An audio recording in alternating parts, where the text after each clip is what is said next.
Hopefully after this video you should have some ideas of well, which one suits you better. I find the Midland is very easy to mount on the side of the helmet.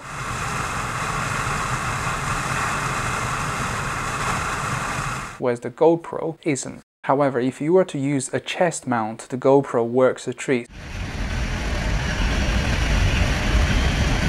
Because of the shape the lens is on the front, it's better be mounted on the side of something, so a chest mount is not an option. Now, the GoPro has a little display screen here on the front. Now some of the options and some of the functions could be selected using that display screen, and that's quite handy, although the menu system requires you to kind of remember what you want to do. Otherwise, once you missed it, you have to keep going through in the cycle rather than selecting from up and down buttons. Now the Midlands unfortunately does not have any screen for you to display or select. The only things you could change are from the back, and now in the back you have a Wi-Fi switch, so that goes on or off. You have HDMI and USB connection, where somewhere for your SD micro SD card, and there's a low light switch and a high and low resolution switch, and that's all you're getting from the back. And of course the battery.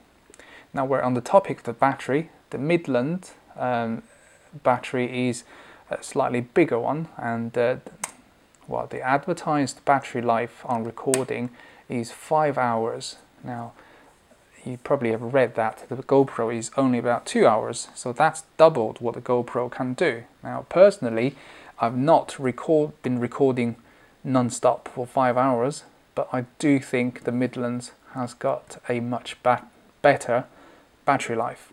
And since we have got the waterproof casing in the back here, the GoPro is something like 30-ish meters and the Midlands will double that. So the depth, how far can you take it down to? I mean, personally, I don't do any diving, so I wouldn't be able to test this in a real life situation, but the Midlands one is much deeper, around 80 meters compared to the GoPro. However, when you put the GoPro in the waterproofing case, you still have the 3 buttons to access, to be able to use the functions of the GoPro, whereas the Midland, you only have one sliding button on top of the case, and that's just record and cancel. It's the same as on and off switch from the top.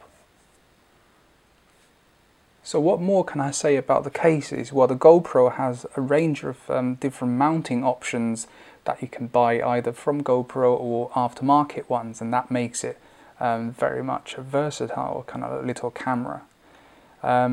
Like I said, the case is good for you to change any settings while the camera is inside this little case. Now the Midland one, in my opinion, is a bit too big. Now when I mount this on the side of the helmet, still you can see it's not that narrow anymore when you put it in the case. However, it does have a 3-way mount on the left, as you can see here. This is kind of where you slide the mount clips on the side, so you can do it on the left or the right. And on the bottom of the case you have a standard tripod screw, so you can mount this on any tripod or any mounting that available. You can buy these, they don't have to be specific for Midlands, but you can use them. So waterproofing case is away now. Let's just focus on the 2 cameras itself. In terms of weight, the Midland is heavier. So if that's a concern, you probably go to the GoPro because it's a lot lighter. And the same thing with the case. With the cases, the GoPro is still lighter than the Midland. I think because I ride the motorbike, and that's well, I'm a little bit biased about mounting a camera on the helmet, and I do think the Midland does the job really nicely. And one feature I love about the Midland XTC400 is this the lens. You can rotate the lens 270 degrees. So how that works is, if I just put the GoPro to the side, you can see 2 dots on the top of the camera here, so that indicates you could rotate the lens. So if you watch carefully, I could turn that See, the dot is moving now to 90 degrees to the right, and that stops. Or I can turn it back and you can hear the click, and keep turning it to the left 90 degrees, or even more, 180 degrees. What that means is, without messing with the menu system or anything complicated, you can mount the camera any direction or any angle you like on either your helmet or the bonnet of your car or the back or anything, as long as you adjust the lens, so you rotate this ring to line up your frame. And once that is done, you could leave it there. And that allows you to do not just the 90 degree and 90 or 180. You can do halfways, and you'll be able to set that, or at least check it, via the Wi-Fi function linked to your mobile phone or smart devices using the app. While we're on the topic of the better things about the Midlands, the next thing is how easy it is to start recording.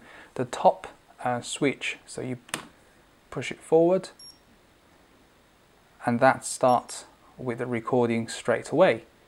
Now, the way you can see that is recording is by seeing this flashing blue button, which I find it very odd. It should be a flashing red button, flashing red light, like the other cameras. There's no other indicators on the body of the camera to show you that it is recording, only this flashing blue light and the 3 continuous beep when you first switch the camera on. To stop recording, very simple, and to turn the camera off is just slide it back and the camera will beep twice. That indicates the camera is off and the recording has stopped. I know that's not a problem with the GoPro, but you do have to press and hold the button to switch it on, and then press the top button to start recording. And when you stop recording, you're not necessarily turning the camera off. So to preserve battery life, it's better you have to turn the camera off. So I think Midland is doing much better in that sense than the GoPro Hero 3 Plus here. Right, one more thing that I want to comment on the body of the camera. This is all a plastic case with a little bit of different nice texture on the side of the camera. There is no mounting on the actual camera at all for the GoPro. So to mount anything, you need some sort of case, or at least a bumper that you can mount it on the tripod, whereas the Midland has the left and right and bottom mounting sliding mechanism all built in. So that means you could just use the naked camera and mount it on these Midlands compatible mounts. And it has a tripod connection, a tripod screw here on the bottom of the camera, as well as you can just slide it onto the mounting. Now, as we are looking at the bottom of the Midland, here you have your microphone jack. So that means if you were to record any sound, the Midland is going to be a better option, because once you put the case on, this is probably a downside as well, you can't record or plug the microphone into the camera when you are using it with waterproofing case. The same problem with the GoPro obviously, but there isn't a microphone option for the GoPro, or at least it's not a straightforward solution there for the GoPro. If you'd like to see how these two cameras compare in terms of recording, you can click on the link on the screen now, and I have done a comparison video using the Hero 3 Plus and the Midland XTC400. If you check my channel, there are also other videos I've recorded using these two cameras. I can say the GoPro app is a lot easier to use, whereas the Midland app is somewhat, looks a bit budget. It's not well made as the GoPro one. And you can download both of these free of charge, of course, onto your iPhone and Apple device or your Android mobiles. I have been able to use both programs, both apps on my iPhone and iPad, as well as my Samsung Galaxy. It is a well-known issue with the GoPro Hero. When you connect it via Wi-Fi to your smart devices or tablets or mobile phones, there is a long delay, about 5 seconds delay. When you move the camera, the mobile phone doesn't respond straight away. Right, to connect your camera to your mobile phone using the Wi-Fi connection, you just need to search for that. It's not a secure connection for the Midlands. So once you connected that, you go onto your Action Connect, which is the free app, and click the first button, and that is to record and to see the frame. Now, as you can see, as I turn the camera around, you can see it's pretty much instant, whereas later on I'll show you the GoPro one. Well, in fact, you find out from a lot of other people saying the GoPro is quite slow to respond. You can see the Midland is quite quick.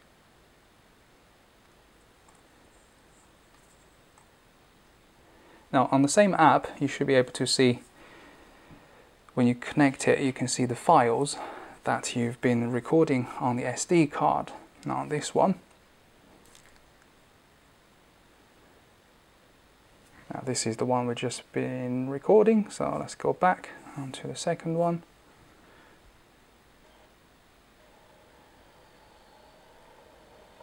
Okay, now this is all working via Wi-Fi, so this is me riding my bike, just finished work today, and you can see the speed is pretty good. Now this is all stored onto the SD card on the Midland, of course, so it's just checking what's on the camera.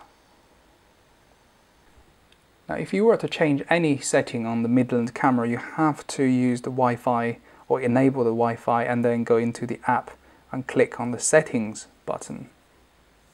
Within settings, you can see things like video resolution and the photo settings, Wi-Fi settings and general settings. Here you can synchronize the time and date from your mobile phone to the camera, and and various other things you could change. For example, this one, if you want 1080 is at 30 frames per second, or you want 720 on 60 frames per second.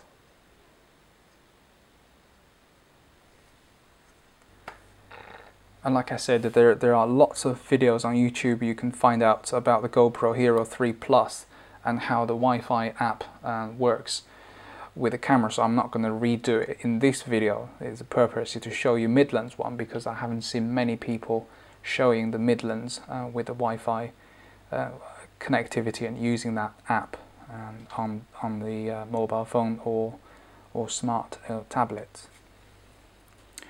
Right, so I hope you find this video useful, and at least you get some information, some knowledge of what the Midlands equivalents for action cameras are, or the latest model of it compared to the GoPro Hero 3 Plus. I like both of them, and for me I can't really pick a clear winner because they serve different purposes. So I'm going to continue using both of them, one for the helmets and one for the chest mount, for what I use it for. So thank you for watching this video, and I hope you enjoy that, and please subscribe or click the like button, and I'll see you next time.